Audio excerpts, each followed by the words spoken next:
Well, if you go up to Capitol Hill, you can see they have those really beautiful trees that are, they're maybe 100 years old. Somebody thought about, they saw empty streets and they thought, we're going to have majestic trees here someday. And they planted them and they come up, they're so big now and the trunks are all gnarly and they meet in the middle of the street and it just feels so good to go down one of those streets.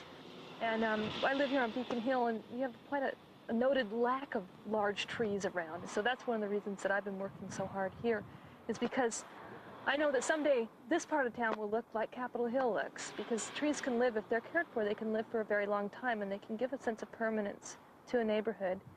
And it gives me a sense of hope in the future. I guess I like the idea of planting trees that I might not even be able to see in their full majestic beauty. It's something about giving to the next generation that's really important to me.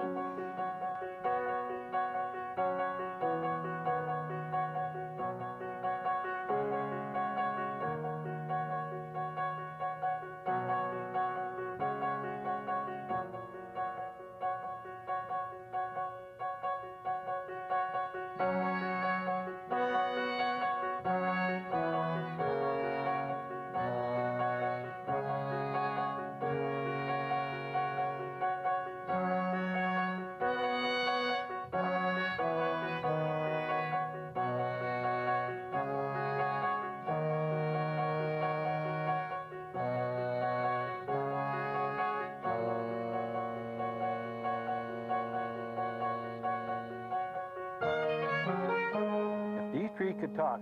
They could tell you a lot of history, and I mean a lot of history. A lot goes on in these different parks, but only the trees know. The Seward Park is a pretty unique park because there's trees of all varieties in here and shrubs, and you just get the feeling that you're right out in nature right now. And Seattle's really lucky to have a place like this that they can come and see, feel, and smell. If you just smell this place, it smells good. This is just a natural forest, old growth fir in here. I mean, some of the stuff is like 200 or 300 years old. Just great. I started with the park department in 1965, and I think I planted a tree in just about every park. These trees have witnessed a lot of changes going on around them through the years. They still keep on growing. It was the Olmsted brothers that designed most of the Seattle parks in the early 1900s.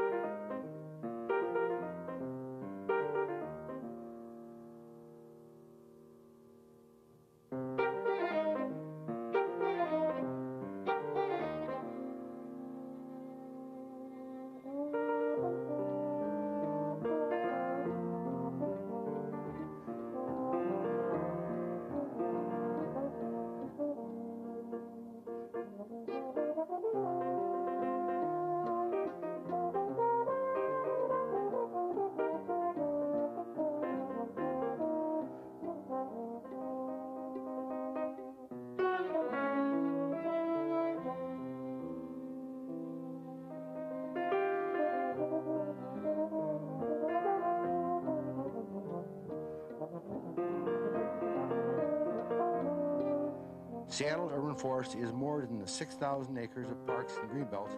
It's every tree in Seattle. All these trees help clean the air and water and provide a place for the wildlife to live. The park department used to plant all the trees. We had our own crew. We did all our own planting. But now they have communities that get involved in these things, and it's been really nice to see a whole bunch of different people from different areas, different neighborhoods. It doesn't matter if it's a greenbelt, park, or a street. It happens along boulevards that they're planting all these different trees.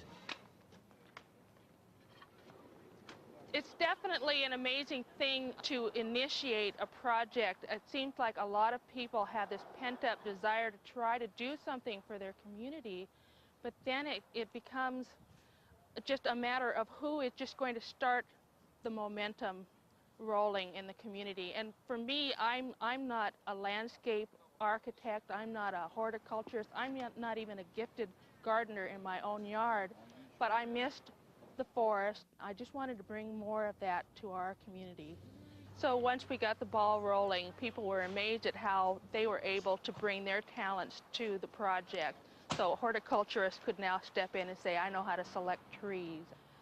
People who were strong and had good, healthy backs, like a lot of the students in our community, were willing to just come and dig holes and take a quick course in how to plant trees so it would be successful. Other people were able to make food and feed people at the end of the day. There were just lots of tasks that people could say, I could do this bit and help the whole project.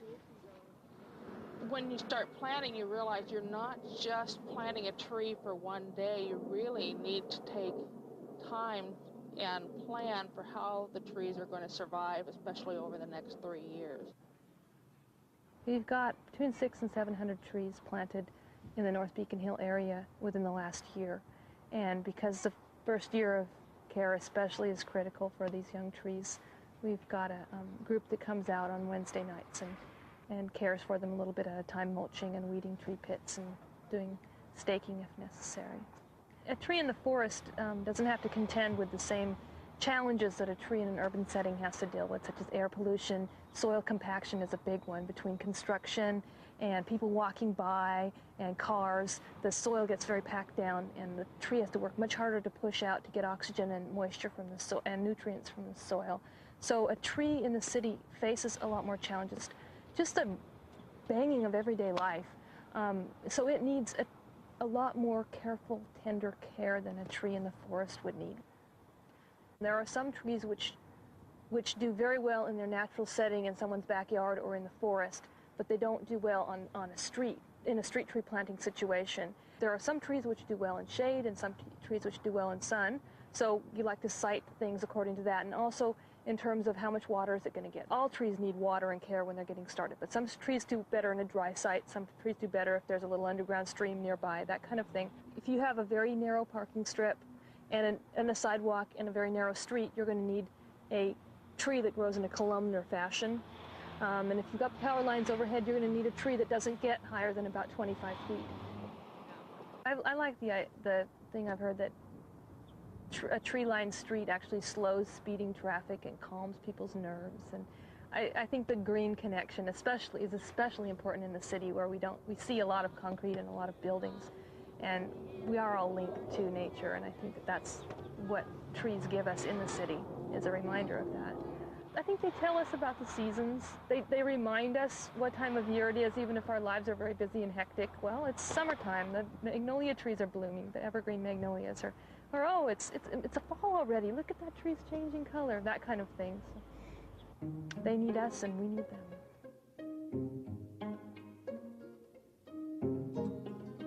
When I was about 7, my mom and I planted this tree together. As we went to the nursery and picked it out, I was allowed to pick out my tree, and we came home and planted it. It's just been a part of my life. I want to do the same thing for my son, so I want to plant a tree for him.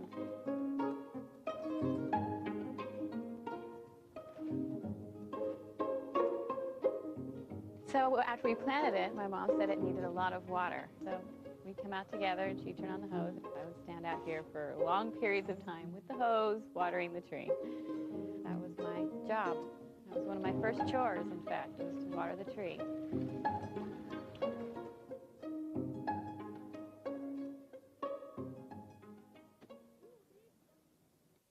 I'm here because I want to assist Rainier Vista residents in having a nice place for their kids to play, and for them to walk out and see beautiful plants and birds chirping, and for them to have a community garden. So I thought I would come out and help them construct a fence. I'm happy to be here, even though it's raining. I just want to help the community more better, make it more better. Yeah, we try to help them to understand that in America we have to contribute every we can do it. Even we get low income and high income or whatever, we can help them work together.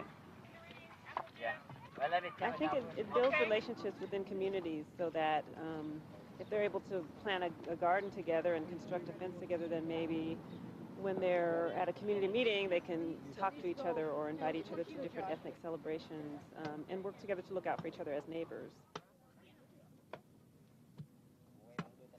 I think anything that has to do with nature, it's just, gardens are so much like life. I mean, they're like children, and Whenever I think of a garden, I think of, you know, you have to cultivate it and you have to nurture it, and then the result is this beautiful expression of growth, and it's much like children, and I think you're planting a community when we do something like this. And the results we're gonna see generations down the road, so I think it's just really neat.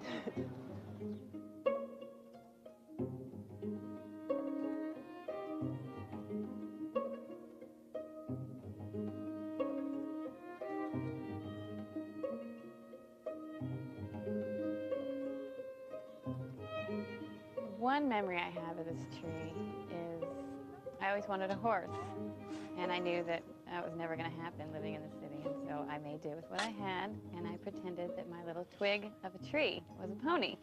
And I put buckets of water by the tree, and my mom would mow the lawn, and I would gather the grass clippings. I would sit there and pet the tree and invite it to eat the grass clippings. So that was a very fond memory. Oh. Okay, let's try that.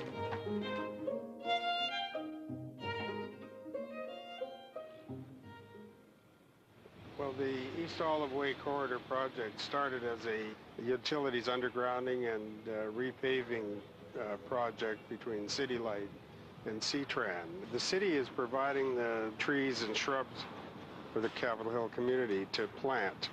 And the merchants have agreed to maintain these trees for the first couple of years while they're settling in.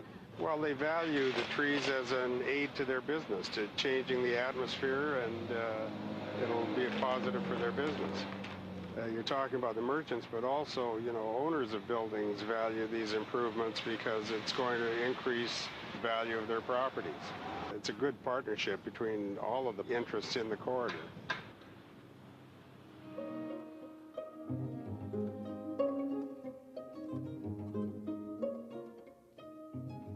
It's a full-fledged tree now, really. I mean, I really watched it grow, and now I feel like, I don't know, it gives me a feeling of stability because it's still here, and it's like it can always be here. And now this is my house, and I have something from my childhood that's very concrete in my life.